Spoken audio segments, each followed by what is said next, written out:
Viewers, welcome back to my new blog.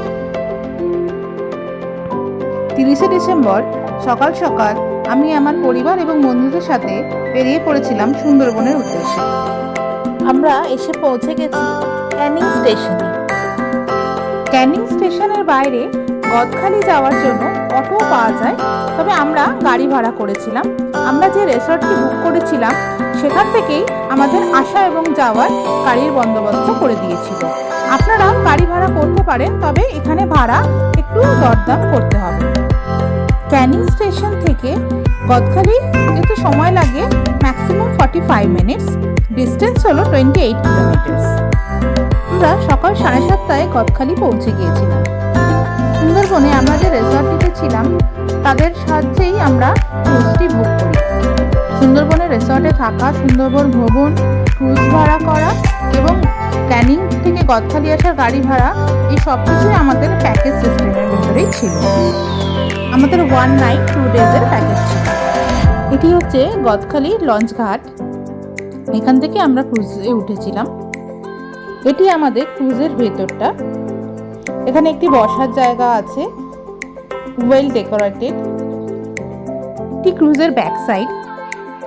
এখানেই breakfast ও lunch serve করা হয়। থেকে এই ভিউ ভীষণই সুন্দর। আপনারা কারা কারা সুন্দরবনে এইভাবে ঘুরতে গিয়েছিলেন এবং কাদের ভালো লেগেছে সেটা আমাকে অবশ্যই কমেন্ট বক্সে জানাবেন। এটি ক্রুজের উপরের দিক। ক্রুজে আমাদের প্রথম দিনে ব্রেকফাস্টে ছিল লুচি, আলুর তরকারি, ডিম সেদ্ধ, কলা, মিষ্টি এবং এরপরে চা দেওয়া হয়েছে।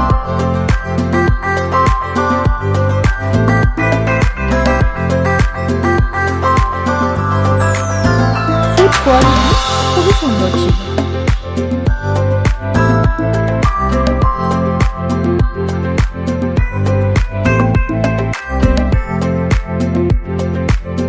দ্বিতীয় দিনের ব্রেকফাস্টে ছিল পরোটা, ছোলার ডাল, আচার, মধু, কলা এবং ডিমের অমলেট। কিছুক্ষণ পরে কফি সার্ভ করা হয়েছিল। আমরা যে ক্রুজটিতে ছিলাম তার নিচের তলাটি এইরকম সুসজ্জিত ছিল এবং বিশ্রাম নেওয়ার জন্য সুবন্দোবস্ত করা ছিল।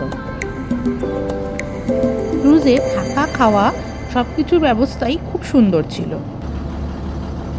সুন্দরবনে আমরা যে রিসর্টটিতে ছিলাম তার যাবতীয় কিছু আপনাদের সাথে খুব শিগগিরই আমার নেক্সট ভিডিওতে শেয়ার করব।